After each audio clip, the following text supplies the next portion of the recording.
Hi guys, I hope you are all really well. So today's video is going through, I wouldn't say every French term in ballet, but the large majority of them, and talking about A, what the real pronunciation is, B, how we still use those words in French, and they are still, in some cases, completely part of normal French, and in other cases, they have nothing to do with modern French. And so it's providing the list of vocabulary, it's talking about how we use it in French, and it's basically talking about what the proper accent of those words should be, as in how you should be pronouncing them properly. So this is kind of a video that I wanted to do for a long time. As you know, I used to do a lot of ballet years ago, and then I was rather unwell 3 years ago. Well, not quite 3 years, but yeah. And it just became a bit of a bittersweet video. I promised that I would do it, and then at one point in time I was planning on doing every move and then explaining what the French was. And if I tried to do that now, I'd probably end up like Meryl Streep at the end of Death Becomes Her, like, oh, do you know where you parked the car? Like, I'd just be all broken and destroyed. But secondly, it would just be a really long video. And I sort of thought to myself, who's watching this video and why? It's either going to be dancers who want to know how to pronounce stuff properly, or it's going to be French speakers who just want more vocabulary and in a kind of interesting niche way. So I sort of thought the dancers would mostly know the moves anyway, and the French learners kind of wouldn't care. So, I might gesture, I might, like you might very rarely see a leg or something, but in today's video, I'm going to talk about the move, the pronunciation, the history, and just generally tie it together. If you are a dancer and you are not going to watch this channel other than to watch this video and to learn some French terminology pronounced properly, by all means, you are very welcome. Please click like, please by all means click subscribe. If you've got no interest in learning French apart from terms of ballet, I absolutely understand. If you are a French speaker or a French learner and you think, this is quite interesting, I might like to do some ballet, there are some, obviously I will pop some links and some various mentions at the end of the video. Okay, so it's a really bright day today, so I'm kind of quite overlit. So yeah, we've got a bit of a Casper the Friendly Ghost situation going on. So let's talk first and foremost. Within the history of ballet, and ballet kind of came together, there's history within courtly dance, there's history within, the travel via Italy, from Italy to Russia, from France, around the court. There's various historical plots and charts of how ballet got to be where it is, but French is predominantly the language of ballet. It was set down, there's various books. We do like a little bit of admin, as you know, in France, and there's various original copy text books where things were written down, almost someone methodically went down and wrote down certain steps and sort of collated steps that were kind of kicking around. And then things took a different turn, and then we had different roles of male and female, and then we had point shoes coming in, and all of that is very interesting. But we're basically we're not looking into why the French was used for the classical terminology for ballet. We are just going on the assumption that it is.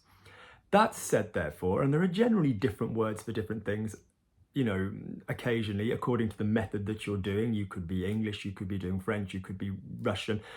You could even be using different French words in your ballet terminology, American, for example, than you would in the French ballet method.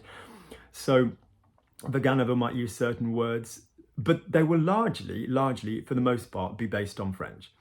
So the only way to describe this to somebody would be if you were Japanese and somebody was referring to sort of karate positions or moves, and I apologize if that's the wrong word, would it make your ear go, ugh, if you heard them said a certain way? In yoga, I suppose, I don't know if any of the terminology in yoga still works in various offshoot languages, from the Sanskrit. Somebody please tell me.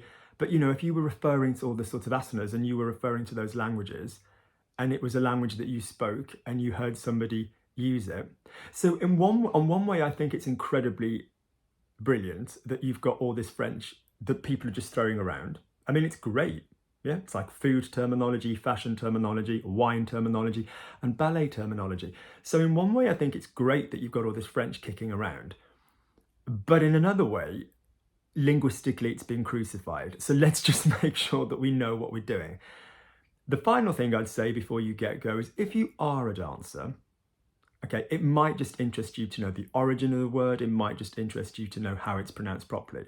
But nobody likes a knob.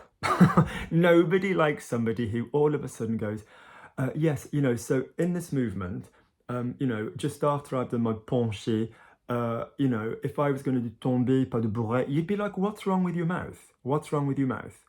You know, it's like me as a French speaking French teacher who, if I were talking to other Brits, even as a teacher, I would say, yeah, this is an avoir verb, this is an être verb. I wouldn't say, yes, this is an être verb.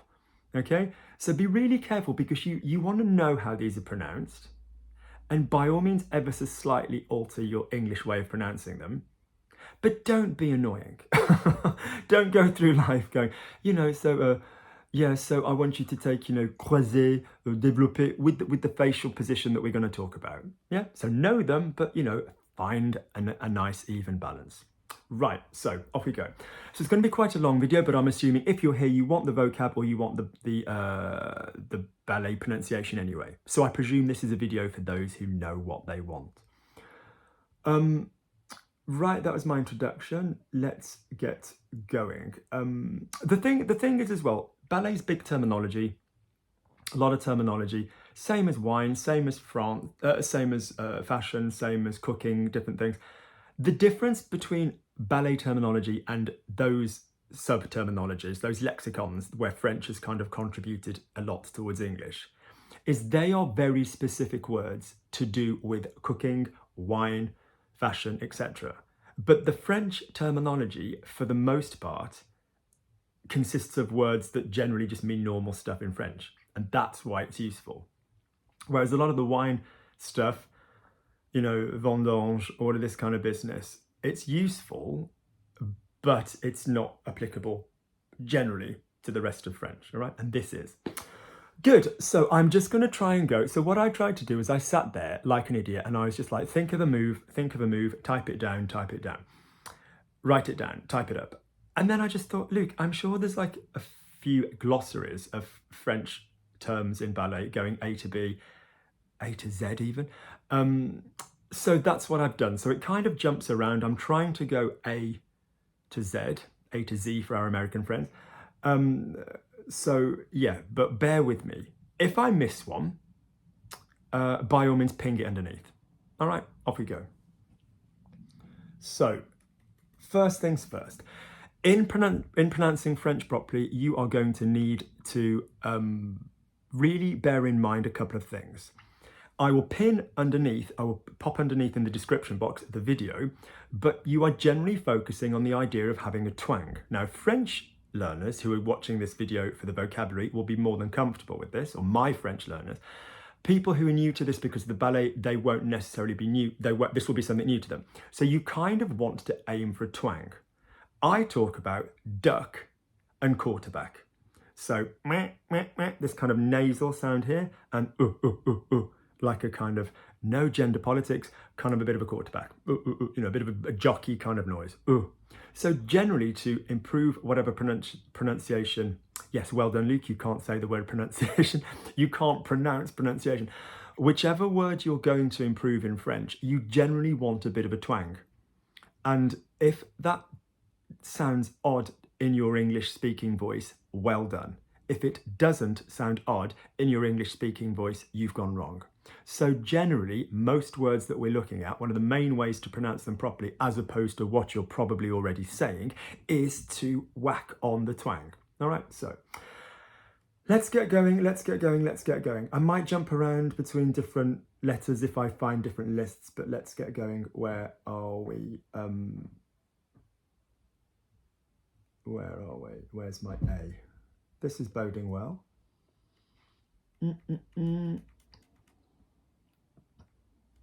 Lovely. Okay, so first things first, a. So preposition a, we've got a nice sharp a. A means to. Okay, so there's a lot of positions in French where you will use the a. Okay, so for example, à terre, on the floor, on the ground, not in the air, à terre. Say for me, terre, terre, à terre. So a little bit of a ducky quality sound there. Somebody might go, yeah, à terre, okay, nya, à terre. À la seconde, à means to, yeah, to this position, to this, okay, à. Slightly more nasal. If you've got a British or a Southern British R, like grass, then you have grass, like the north, a bit more ah. It's almost like a northern ah, you know, ah. Lovely. Adage. People say adage. Yeah, adage, ah. Okay, so a slow movement. Again, we've got that from the Italian as well, of the adagio. Adage, so in class, the moment after you've often finished bar. It doesn't have to be in class. It could be a section of something that you do, but a part of class, particularly where you've, either at the bar or just after the bar, you're doing something very slowly, lovely, slow, progressive developmental movements. That is an adage. So not adage, adage. Soft G, because G followed by an E and an I in French is soft. So adage. Okay? Allegro is Italian, guys. So when you have things like, petit allegro, you've got an Italian-French mix. So a guy's allegro would be from happy in Italian, but you've got this faster section of steps as opposed to adage. That could be petit allegro, that could be grand allegro, larger crossing the room movements, but that word is actually kept from the Italian, but it is an Italian word, all right? So petit allegro is a combination of French and Italian. Assembler, to bring together. So your pronunciation, should we do some assemblées? Assembler. So you've got this a duck, on the chest, on the vibration, back up in the duck. So duck, chest, duck. Assembler. Yeah, assemblée. Notice the English way always goes a little bit shorter. Okay. Interestingly, Americans are a little bit more into their diaphragms, and sometimes French pronounced by American dancers doesn't sound bad. It actually sounds quite interesting. Sometimes I'm like, what did you just say? But other times it sounds great. So assembler, okay, to bring together. And that is a word we can still use in French. Obviously, assembler. That is stuff that we would, to put together, to assemble. They've put together the pieces. Ils ont assemblé, tu as les pièces. What else did we have? S'assembler, to come together. People are going to come together. So one of the things you might like to do if you're the French learner on this video is see whether there's any reflexive forms of the verb that we're using. Ballet people who want pronunciation, don't care. You don't care about that kind of thing. But if you're the French learner on this video, always see whether you can make these verbs reflexive or figurative and what that's going to do for you. So yeah, so they came together. Ils se sont assemblés. There's other verbs. Yeah. There's other verbs, unir, réunir, ils se sont rejoints, whatever, but assembler is a nice one to bring together. So there is a movement when you are basically landing and bringing your feet together, largely. Okay, lovely. We've then got attitude. So attitude, often pronounced as attitude, like the English word attitude. These are in no alphabetical order, they're just all in the A section. So attitude, your leg largely bent, for want of a better word, position, front, back, very commonly known behind, but you can have, attitude devant. Attitude. So twang, twang, twang. 3 top twangs. Attitude. Yeah? Good. And again, in French, still currently used for somebody's attitude. Yeah, their behavior, leur comportement. Yeah, leur attitude. Yeah, j'aime pas son attitude. Yeah, ude. Lovely use of the u. So like you, tu, tude, attitude. Good. Yeah, so you're on one leg, another leg is in a bent position, for want of a better explanation to non-dancers. Allonger. allonger, so allonger. That doesn't go too wrong in the English. So allonger. Twang, quarterback, on, twang. Duck, quarterback, duck. Allonger. And you want to link them all together.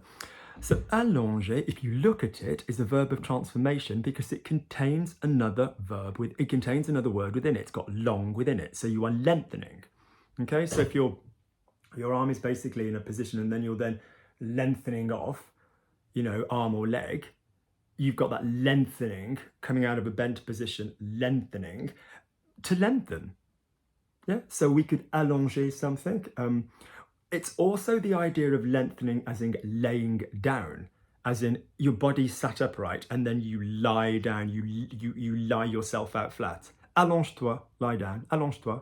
Yeah, je vais juste m'allonger. I'm just going to lie down. It's a common one for lying down. In fact, it's the main one for lying down.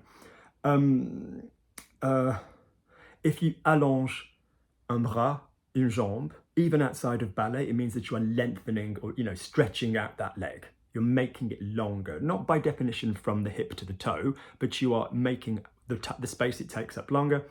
Like I said, reflexive here, to lie down, stretch out, you know. Yeah, great. It could be figurative, you know, the nights are getting longer, s'allonger, you know, so allonger. Guys, those of you that are learning the French, make sure that when you have a verb, you always try and look to the figurative use of this now. Yeah? Try and find like something a bit poetic with it, okay? Because that's very commonly going to happen. Good, we've got arabesque. So arabesque, doesn't go massively wrong in English, arabesque. So esque as a suffix, that's meaning an ending on the end of the word, basically means in the style of. In the style of, okay? So largely referring to a movement where your leg is behind you, okay?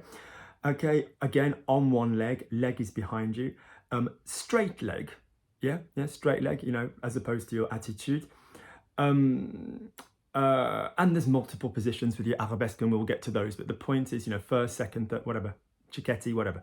But the point is, arabesque, we still use the word Arab to talk about anybody from the Arabic Peninsula, the language, yeah? So words like Arabian don't exist in French, it would just be Arab.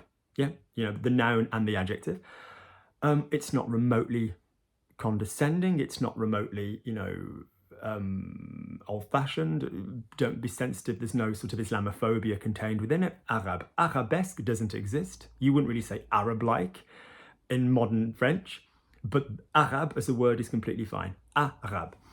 Lovely. But that's it. It doesn't exist. For such a big thing in ballet, it doesn't really exist anywhere else in French. Assemblée we've done, attitude we've done, en avant. So, French learners, you will be familiar with devant, in front of something, avant, before. So avant. So en avant is basically where you are going with something. Okay, so moving towards that. So for example, devant as opposed to en avant, particularly in ballet and in French as well, will kind of the subtle difference between whether something is in front of you and where you are standing and where your body goes, and where your limb is going in relation to your body, as opposed to the movement direction that you'd be going into. So for example, you'll in a minute come across derrière and en arrière, devant and en avant. So French learners, so ballet learning the pronunciation, avant, quarterback, duck, quarterback, en, avant. Yeah, we've got this little prefix, we've got this little preposition en before it. En just means in. Yeah, it means many things, but in this occasion, you know, so in. So in front, en avant, en avant, en avant. All right. So it's not a step per se, it's a direction. Okay, en avant. Okay, lovely. Anything else I've missed with an A, I'll probably find and come back to. Right, okay. Right, let's go.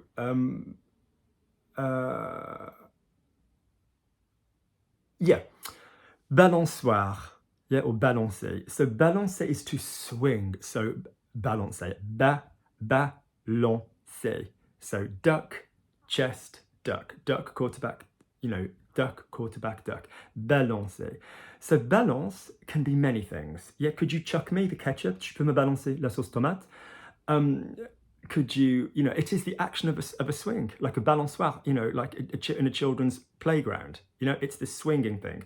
So you've got movements that basically can go, from left to right with your balancé feeling, or you've got basically balançoire, which is basically the action of a leg, a little bit like cloche, where you are swinging the leg backwards and forwards, for example, at bar. So balancer, but completely normal word, still used in French all the time. Balance, still used as well for scales. We don't look at scales. Nobody should look at scales. People should look at how they feel and perhaps their measurements, but don't look at weight. Muscles twice as heavy as fat. Be healthy. Don't be obsessed with weight. So balancer is still a word that we would use. Lovely. Ballet. Now this might shock you and surprise you. Ballet itself as a word. So the word for ballet, as in I'm going to do a ballet class or I'm going to go and learn ballet, in French is la danse classique, classical dance, not ballet. Ballet is referred to as in the group of people that would do it, like les ballets, Russes, les ballets de Trocadero, like the chappies that do marvellous work on point, or the coming together in a dance would be a ballet. But the style and the discipline would more commonly in French be known as la danse classique. So if you would like ballet classes on a Saturday or adult ballet classes, the sign that you would see would normally say danse classique, classical dance, all right? Good, the word is ballet, and obviously we don't pronounce the T like we don't in English. Lovely, lovely, lovely. Okay, battement, battement. So battement, okay, battement, okay? Not a hard T, not battement, not battement, like battlement or anything. So battre, still used in French, is one of the words to hit. In a minute you'll come across frapper, but battre, yeah, he beat me, like, oh, il m'a battu. That could be figurative, like in a game, he beat me, Battement, something battu, so batterie, which you'll come across for jumping in a moment in ballet, is percussion in French. It's like playing the drums, yeah? But battement is an act of a beat, either a large one, you'll come across grand battement when you stand on one leg and swing the other leg, nice and high in all directions.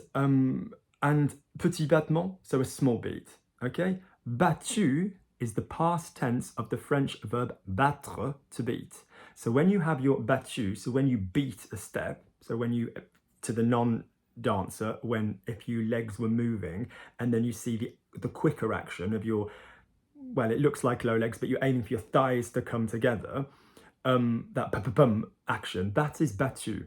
Yeah, so for example, je t'ai battu, or j'étais battu, as we'd say in French, you're brushing off one leg, you beat it quickly, you land, so battu in French is the action, in ballet is the action of you're doing your beats, but battre is the verb to beat. And again, that could be loads of things in French, just normal beat, okay?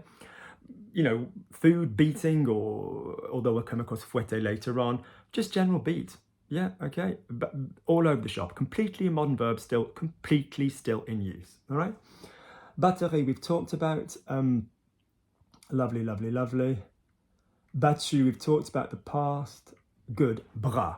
So you know this as in port de bras, port de bras, port de bras. My lips look really dry. So port, meaning the carriage of, yeah, port, we'll talk about that when we get to P's. Bras being arms. This is still an arm. It doesn't matter whether it's in Old French or Modern French. Yeah, bras, bras, bras. You might want to do a little bit of a scrape, bras, but that is accent dependent. So some people will have a stronger scrape than others. How strong is your scrape? So for example, some people might say bras, soft bras, and some people would say bras. But notice, the site of future Restylane and Botox, notice that I don't go bras, I don't use muscle to achieve a consonant in French. Not like in English. It's not bras, it's bras, bras. I almost just let it as a bit of a plosive on the B. New word for ballet dancers, learning the French, a plosive, like a p and a b. And you've almost got this ripple, bras, yeah, through the flesh. When we've had a lower facelift, you won't see that. So, bras. Okay, good, good, good, good, good. All faces are beautiful. Lovely, bras. So, arm. Yeah, so port de bras is carriage of the arm. Bras. Okay, lovely word, okay. Bras bas, as you often hear, is two arms in a low position, lower than your first, which basically means arms low. Yeah, bras bas. And you're going via this a position in both of them. Bras bas. Okay, so the same vowel twice. Yeah, arms low. All right.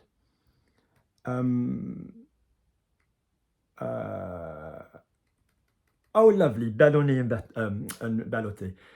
So these are often confused, but ballonné and which is in alphabetical order first? Ballonné. So one, for want of a better word to non-dancers, one is basically your leg coming up and then you're bringing it in a folded movement. Ballonné.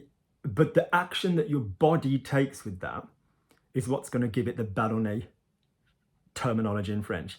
And balloté is, for want of a better term, your leg coming up via the bend and then straightening out, but it's that your body moves with that action. So people often get them confused in ballet, but one is your body's largely central and your leg is doing your work.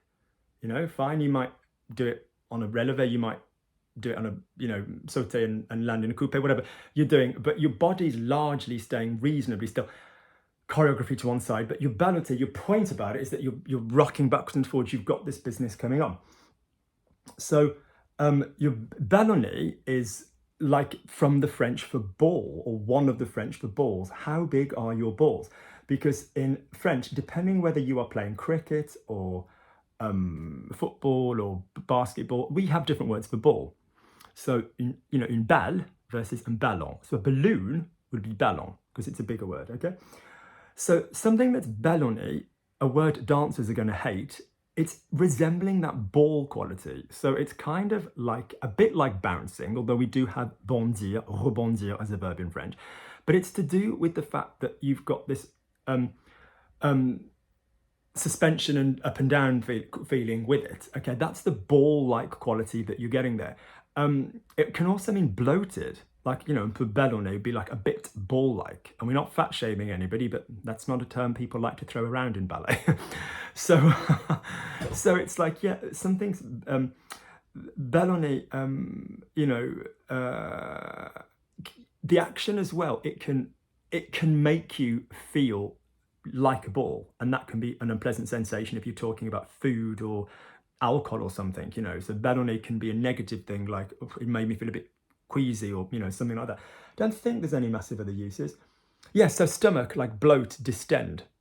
Yeah, weirdly, but it comes from the French ballon, for which is one of the older sacks and balls and whatever. You think of balloon in English and the link to that. Ballotté is a totally different word. Ballotté is linked to the body movement, and that is kind of your what does a boat do? What word do you call that in French when a boat, in English, where a boat like rocks around? Toss. Be careful. So to toss something around, balloter. Yeah. So you know, what's the example that word reference gives? Alors le navire a été ballotté par les flots furieux. The boat was tossed around, tossed about. So it's this tossing motion between with the line of the body that you've got with that. So balloter, okay, lovely verb. But again, not a hugely common one compared to other stuff that we've got. Okay, on we go in our mission. Bas, we've talked about, like en bas, like low. Okay, you'll come across haut later on for high, so generally anything bas will be low in French. Battement we've talked about. Grand battement, we'll talk about G when we get there, but we've talked about the kicks. Petit battement, battement dégagé. These are just different times of battement that have come up in the B. We'll talk about dégagé when we get there. Ah, brisé, lovely, like a bit of a brisé. So brisé is from one of the French words to break, okay? The other one is cassé. So I broke my leg, je me suis cassé la jambe. No dancer ever say that. Although I suppose in English culture you could say break a leg. So I broke my hand, for example. There's the scar. Yeah, I had an operation. So je me suis, bye piano. So, je me suis cassé la jambe. Briser, though, is another word in French for break. So it's like a broken step. So etymologically, there's a new word for a lot of the dancers, the origin of the language. I can't quite think why the majority of modern brises would be seen as broken. So brush, often beat, land where you were, move forward, land same position but move forward. I mean, there's so many varieties of brises, but like your common dun traveling forward, moving, traveling back. God knows, I don't know. I should probably do more research, but that means broken, and the pronunciation is brisé. So bris goes up into the nose. Single S in French is a Z if it's in the middle of a word, not if it's at the beginning. So for example, in a minute you'll see poser, poser, so with a single S, like a Z. So briser is broken, okay? And, you know, normal verb, you know, casser, fracasser, different verbs to break into small pieces, shatter. It's also the word we use for broke when you are talking about your heart. Yeah, the broken-hearted. We've all been there. That was completely bad timing. I wasn't like suddenly overcome with emotion. I just, yeah, my voice just went. You're the first people I've spoken to today. No, I spoke to my daughter, but that was typing. So, yeah, so le cœur brisé, broken-hearted. All right, so if you're broken-hearted about the quality of your brises, le cœur brisé. All right, good. Anything else from briser? Shatter, break. To break up, again, yeah, you know, pour briser la grève, to break up the strike kind of thing. Again, look for the figurative if you're more advanced, all right? As opposed to the literal. What should we have? The vase broke, you know, c'est brisé, reflexive, it got broken, you know? Lovely. We have brisé volé, okay, like a flying brisé. It sounds like Luke and the Flying Brises, which is, again, what I was referring to, this traveling brisé. So when you kind of forward and back, forward and back. That's more of a brisé volé, which is very lovely, as long as you move them. Voler, to fly, but we'll get to that when we get to V. But voler, to fly or to steal. So if you're stealing or borrowing technique from somebody else, watch them. All technique is stolen and borrowed. Everything is something you've seen someone else doing, just how you incorporate it into your own body. Voler is to fly or steal. Piquer, which we'll come to and all ballet dancers will know, is also to steal. It's to pinch as well as to sting, and we'll talk about that later, but two little stealing verbs. Stealing is bad, okay, for the YouTube censors. Don't want to get unmonetized. Lovely. So then we've got balancer. So we talked about balancer earlier. I think it was on the list previously. Was it? I seem to feel I've spoken about balancer earlier. Yeah, balancer is a rhythm. It's often on like a 3/4, like dun dun dun dun dun dun dun dun dun.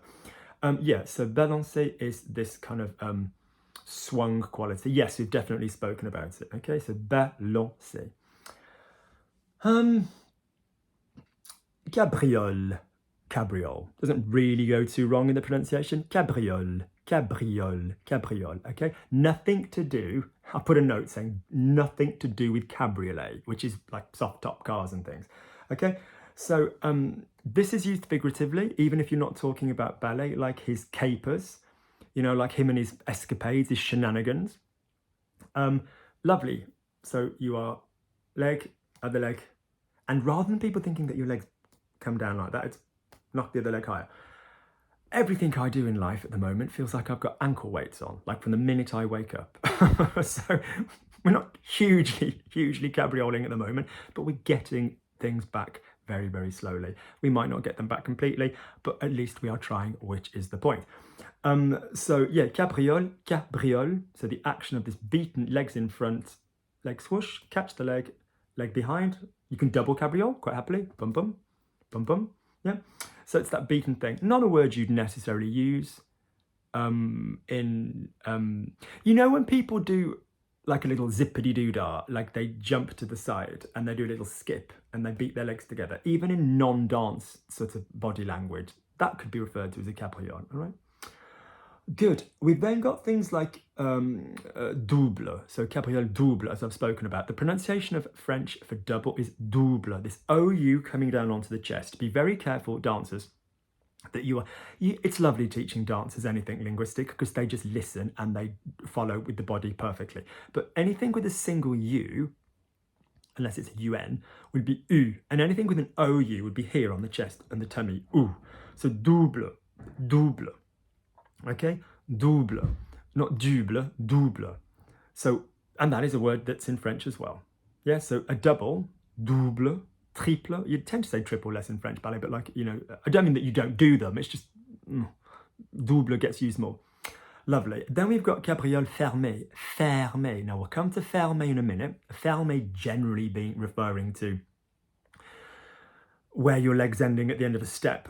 Fermé is faire, not fermé. Yeah, fermé. So enough people have done enough school French, particularly in the UK, to know fermer, la fenêtre, like close the window, but faire, like it's not fair, fermer, all right? Good. We then come to cambrer, or as my friend Phil, more information later at the bottom, dance people I recommend, at the end of the video. As my friend Phil says, see the sign of the studio on the wall behind you. So cambrer is a movement with your back. So if you're at bar and you are doing your port de bras forward and you've come forward, whatever, and the minute you take anything back, okay, you know, not eclipsing your face, your back is doing this backward, your back bend, for want of a better word, this movement in the back, this bending at the back. Okay, this is known as a cambrer, cambrer, cambrer. Okay, pardon me, I need a bit of water. Yes. Listen to Luke's video on pronunciation as he says bit of water. I would like a bit of water or a drop of water. My dad would get really finicky about that. The one time, this will come back and haunt me telling this on video, we were at the dinner table, which was a must when I was little. And, you know, cars had just been invented and, you know, we'd heard rumours that there was this thing called electricity. And I think my brother said, Dad, could you chuck us the ketchup? And my dad was in a really bad mood. It was a glass ketchup bottle that he'd probably half emptied and replaced half of it with vinegar to sort of like stave off the cost of all the ketchup. And he threw the ketchup bottle and went, you say pass the ketchup, not chuck the ketchup. Oh, happy, lovely memories. So, lovely. So cambrer is one of the words to bend, but it's basically known as to bend backwards. Yeah, I can't think of a use in French where you wouldn't use it to bend backwards.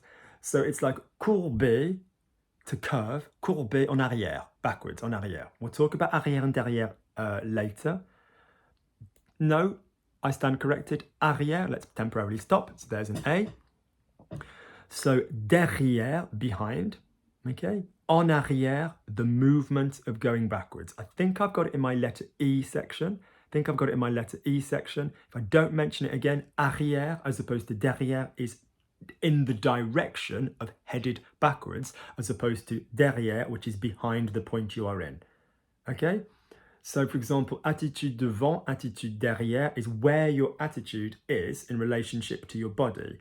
You know, tomber en avant, you know, tomber en arrière is basically to fall with your movement going forward, with your movement going backwards, all right? So that's useful. Guys driving a car, drive backwards, you know, marche arrière. Yeah, okay? Un pas en arrière, an arrière pas, a backward step. I think we get to arrière when we do en arrière. Your great-grandparents, arrière-grands-parents. We don't say grand-grands-parents. Yeah, arrière, mais arrière-grands-parents. Arrière, big, a backward thought. He did it. Do you know what? He did it without even a second thought about poor old Lukey, like most people. Une arrière-pensée, a backward thought, arrière.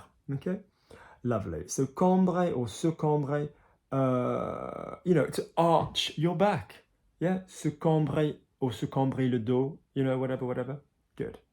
Cambrer. Next one.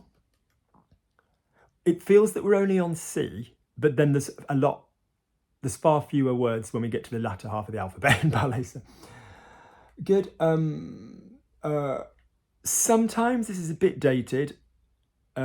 People that don't dance love to talk about this crap, but basically, people love to say, do we say ballerino? Or what do we say? One of the words for a male ballet dancer is cavalier, which basically, like the word cavalier in, you know, which comes from chivalry and knights rather than just horses and stuff. Because we've got words like chevalier and cavalier in French, which kind of, you know, get confused. But yeah, it's just one of the words that you will often use. Yeah, very rarely nowadays, though. Nobody would go, oh, what a lovely cavalier. It looks, okay? Lovely. But again, notice the pronunciation, cavalier, cavalier. Up. There's no chest there. Lovely. Center. So when you come away from the bar at the beginning and go into the center, known the world over as, shall we put the bars away?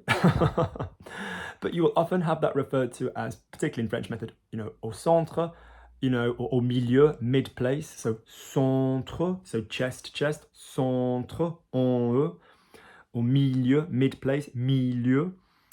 Lovely. Good. I'm reading the alphabet here. It goes without saying that chiquette is not a French word. Okay, so if you're in ballet and you know what that is referring to, it's kind of a mystery for people that have. I mean, some people like borrow certain arabesque positions and different things, but otherwise people go, oh, you did a chiquette training. Okay, there's a sort of mystery around people that it's like people saying, oh, we were Jehovah's Witnesses. We weren't personally, but it's like people go, oh, I know what that is, but I don't know what that is. Good. Chaîné. So, bum, bum, bum, bum, bum, bum, bum, bum, bum, bum, bum, bum. Really quick turns. Yeah, really quick turns. Not on the spot, not your pirouettes, but heading in a direction. Okay? Okay, so chaîner is from the French chaîne. There's a couple of words in French which are quite similar. Chien is dog. Chienne is bitch, as in female dog, not a female that we don't like. Although you can use it that way, but it's not. There's better words. Garce, connasse, salope, don't use chien. Chien as in an oak tree, but, you know, chien as in a chain. So that's still a word for a chain. Yeah, like even a chain of stores or something, like a franchise, like a franchise, like a chain. I commercially and economically understand the difference between a chain and a franchise. Like, not just a shitty face. But chaîner is chained. So you can have enchaîné, you can still chain together. You know, ça s'enchaîne, that's one thing links to the next. So notice you've got enchaîne and ça s'enchaîne. So guys that were learning French, what did I tell you to be careful with? The reflexive and the figurative. Yeah? So chaîner, lovely, to chain. Totally normal use. Yeah? Or chaîne de télé, this channel, this TV channel isn't the same word we use as well. Okay? Changer and changement, to change. Okay? So changer. It's basically the most common time that you will come across it is in Petit Allegro when you're doing a changement. So change, you might just use the verb.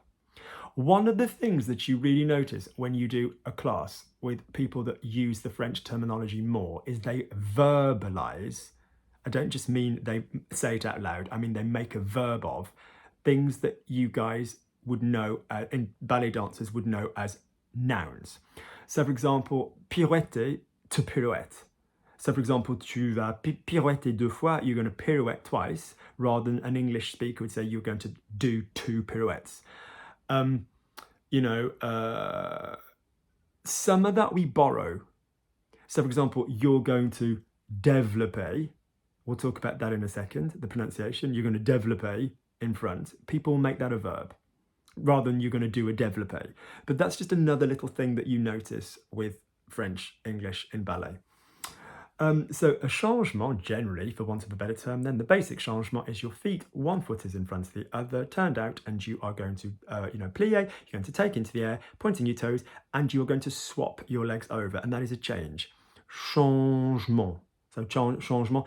Again, the English isn't too bad on that one. Changement, changement. Oui, alors un changement, changement. For you French learners, it's very useful because a change is a changement. So don't say, oh, there's been a recent change, un change. No, it's a changement.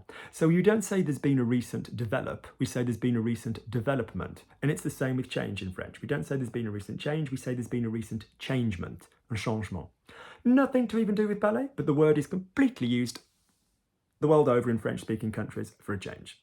It's so fascinating, isn't it? You use all these words in your ballet classes, dancers, and some of them are completely freaking used. There could be a French boy, girl in your class using these words the very same day, and some of them haven't been used for millennia. Well, not millennia, for hundreds of years. And some of them were never used in French. They're just corruptions. Good. So changement from the verb changer, to change, right? Lovely. Lovely. Chassé.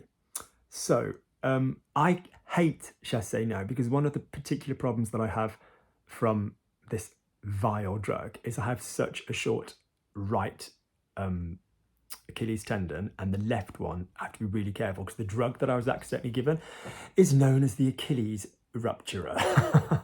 So I have to be really careful. It's giving me like really, really bad Achilles, which is odd because before, and I used to do rucks and rucks of jumping and really enjoy it, and tap as well, like no problem.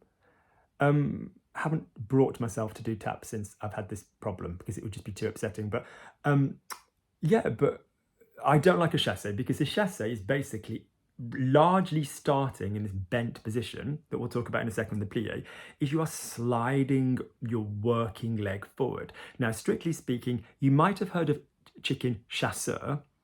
So chasser, where we get chase from in English, is to pursue. Now there's other verbs, to chase, to hunt. So there's other verbs like poursuivre, yeah, to pursue, poursuivre.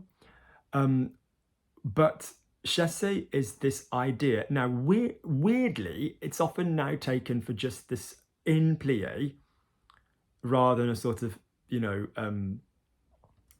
a movement where you would take your foot or dégage your foot to the position that you need to go in, and then going via plie, like a tenlier into that. Your chassé movement is really this front foot movement, but originally the idea was that the one foot was then following the other foot afterwards. So it'd be like chassé and then slide that back into where you were. That's not always required now, but that's that. So the chassé action to a dancer is this on your bent knee, moving the sliding of the foot, basically, really. Forget the bent thing, and the sliding of the foot. But it means to hunt. Yeah, okay, so chassé, I'm kind of, the only thing I'd say about chassé to be careful with is it's where we get sachet, like he walked in, sashaying across the room. We don't, that's a corruption from chassé in English. That's like almost accidental twist on the word. Yeah, so chassé is to go hunting. We'll still use it, and whether you agree with it or not, there are still hunting periods in France. That could be sanglier, wild boar, it could be all kinds of things. Les chasseurs are hunters, so he's gone off hunting, il est parti chasser. Yeah. This is really disgusting because I hate toilet humor. I don't mind sexual humor, but I hate toilet humor, but it's my job to inform you. So the chasse d'eau is when you flush the toilet, because the water is whoosh, okay, and in very, very familiar French with people that you know very well, la chasse is to have diarrhea. I will leave that with you.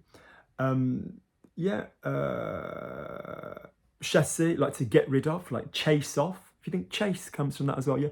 So he shoos away the flies. He chasse les mouches, to get rid of.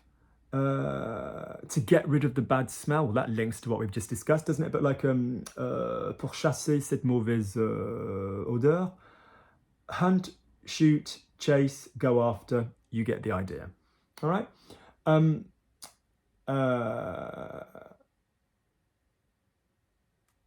Dismissed. We tend to use virer, French speakers, rather than chasser, but you can say informally, you know. So cet employé malhonnête a été immédiatement chassé, as in chased out of the place, dismissed, got rid of. Yeah, but use virer, it's more common. All right. Good. With a car, the same movement, like kind of like swerve, pull to the one side. Mark was chasing young girls. Let's not be so heteronormative. Let's also say Mark was chasing... Why, when you say young boys, does it instantly sound very Jimmy Savile? If you don't know who Jimmy Savile is and you're not from England, don't Google it. So, il chassait toujours les jeunes filles, like he was always pursuing. Like I said, we've got poursuivre, but poursuivre often sounds like physically in pursuit. Yeah? Anyway, that's for the French learners. For the ballet dancers, there's your chasser. Okay, so lovely. Chasser, chasser, cha. Again, anything that can go to the nose that makes it travel, good.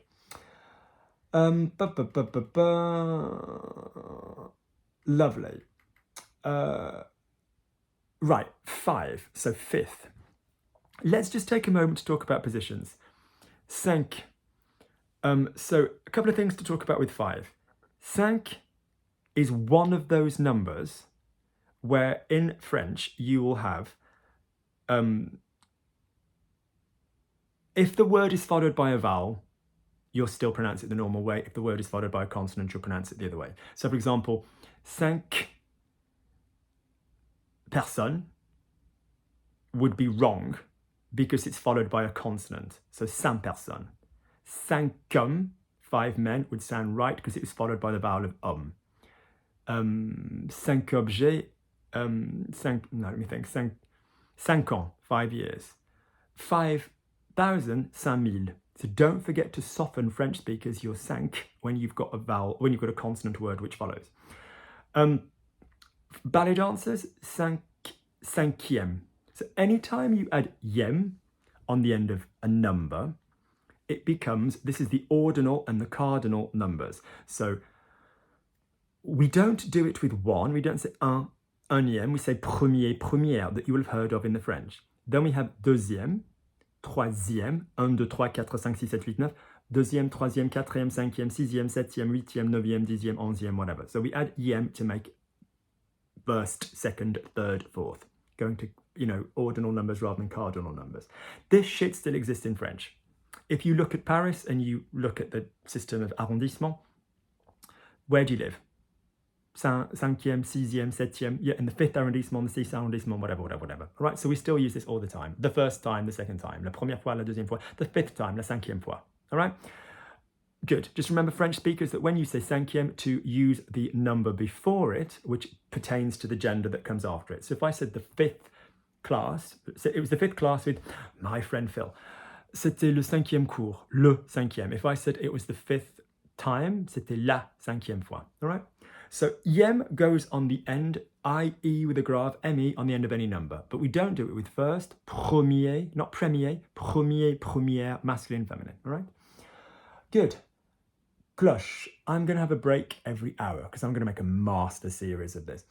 I'll have a cup of tea. I've got 7 more minutes. Let's see if we can get to F. Cloche. Cloche. So a cloche is a bell.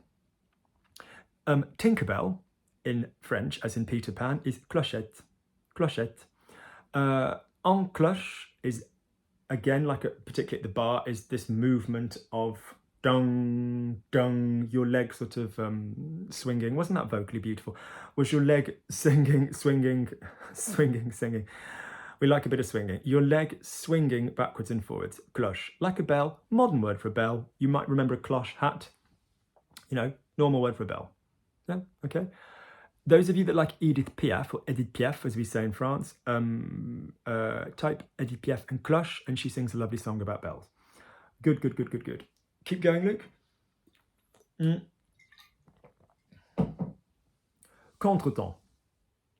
Okay, a contretemps means against the time. Literally, contre means against. I'm not with you, I'm against you. I'm against the idea. Je suis contre l'idée. You know, I've got nothing against contre. If you think of counter, so contretemps. We'll talk about temps later because it's a massive thing, but it could mean figuratively offbeat. Okay, so a contretemps is often like a little movement to change direction of what you're doing, non-dancers. You know, but it's all been going in this direction. It's all been lovely. Around to this side. So that's the kind of feeling with the contretemps. So you're offbeat. It could be a negative thing, French speakers. It could be like, oh, we've had a bit of a setback, a delay, something against what we're doing, contretemps. Yeah.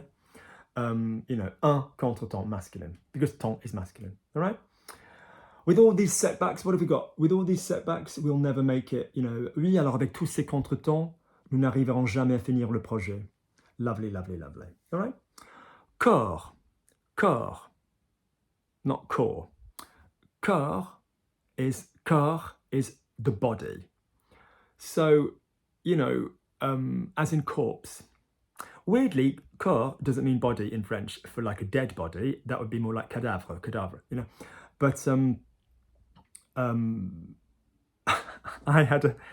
I still have, she's very much alive. She's doing very, very well. I have a best friend who loves dark humor and dark books and anything murder related. She's a murderino. And I'm withered and shrunken and hideous now.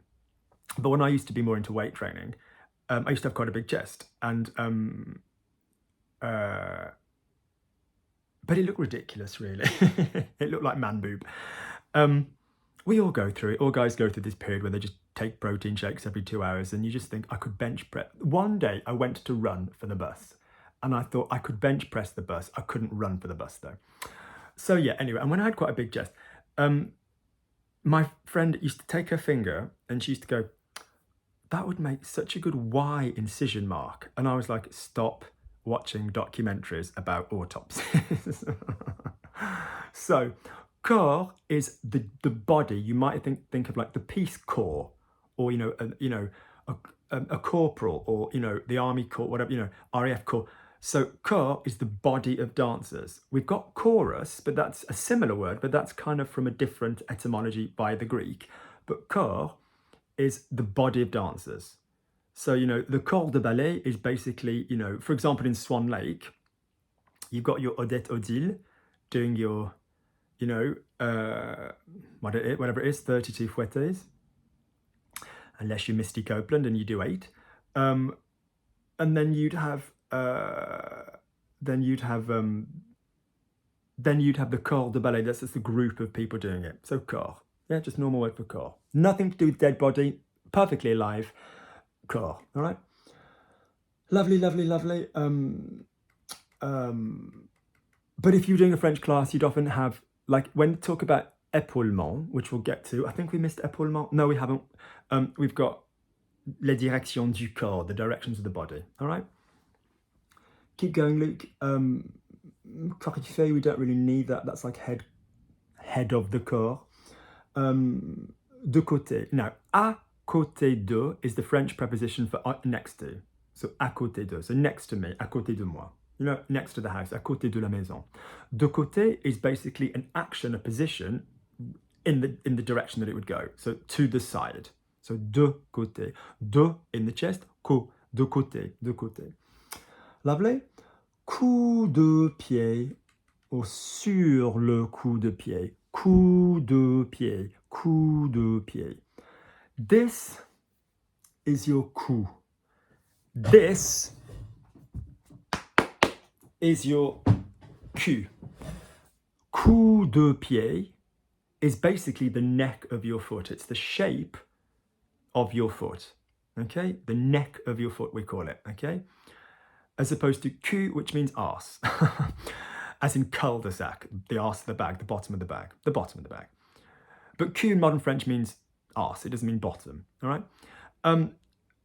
Coup de pied refers to this foot position, and when this foot position is applied for example, on the supporting leg. So if you were to put one foot in front of the other foot, not at your retiré passé that you'll see later on, but your foot lower down, for example, just above the ankle, that would be coup de pied or sur le coup de pied. So coup de pied dancers, non-dancers, is the pointy foot as a placement. Your feet should generally be pointing in ballet if they're off the floor. But it's on the front leg, on the back leg, whatever. It's the position of holding that foot against the supporting leg. But the pronunciation, dancers, is coup de pied. Alors coup de pied, not coup de pied. Try not to say coup, because anybody French in the class just laughs, because coup is like arse, all right? Good. Similar, keep going, Luke. Let's see if we can get to the end of the C's and we'll have a rest. Couper. Couper is to cut. Plain and simple. I cut my hair. Je me suis coupé les cheveux. I probably should cut my hair. Je devrais me couper les cheveux. Nobody is indifferent. People are either completely and utterly, they can't stand it short on me, or they absolutely loathe it long. There's nobody in the middle.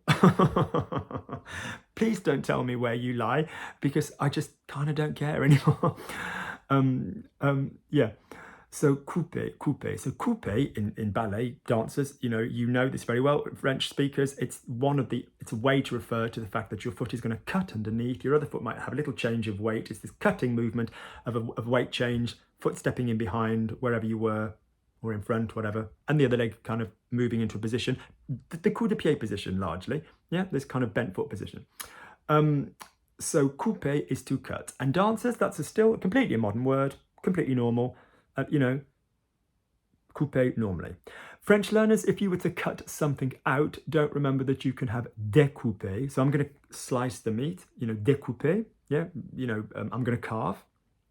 So to cut up vegetables will often be découper, like découpage. Yeah, that thing when you cut up all the paper and put the gloss over it. That's still used in French, couper. Couper, O-U here, not couper. Lovely. All right. Good. Croiser, or croiser with less R. Croiser. To cross. Yeah, so je me croise, okay? I'm left-handed.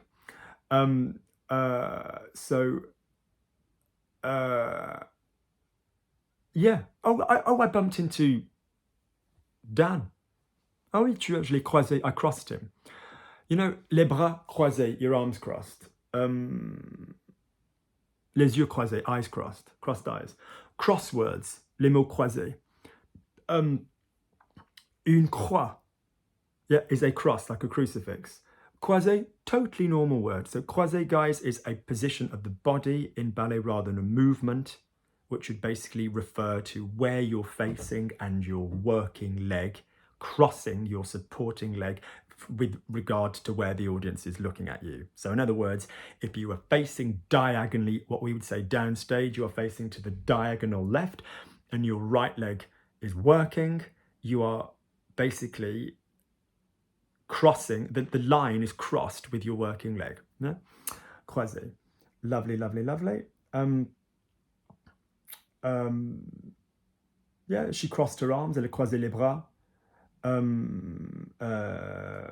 I bumped into, oui, je l'ai croisé en ville. Lovely, I bumped into him. Yeah, C, path, cross paths. Lovely.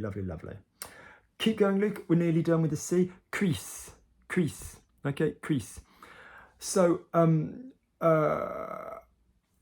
like, temps de cuisse is probably where we'd use this the most. So your crease is your thigh. Yeah, your thigh. Temps de cuisse, it's kind of like one of the little coupe things that we just spoke about, and then kind of a sisson, which would come to with the S, but basically thigh, guys. And it's the modern word for thigh. Yeah, cuisse. Cuisse, not cuisse, cuisse. Okay? Be very careful with this. Cuit is nothing to do with thigh, but is cooked.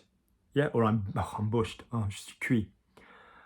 Cuit is bollock, testicle, nad, gonad. Yeah, cojones. Okay, cojones. So basically, don't say cuisse, say cuisse. All right, lovely. I think that's time for a little break. We've got as far as C. It'll go faster in the next thrilling instalment. I might nip to the gym in the middle just for a bit of fresh energy. I knew this was going to take a long time, but I just wanted this down as an anthology. I hope you're enjoying this. Look forward to section 2 very, very soon. All right, take care.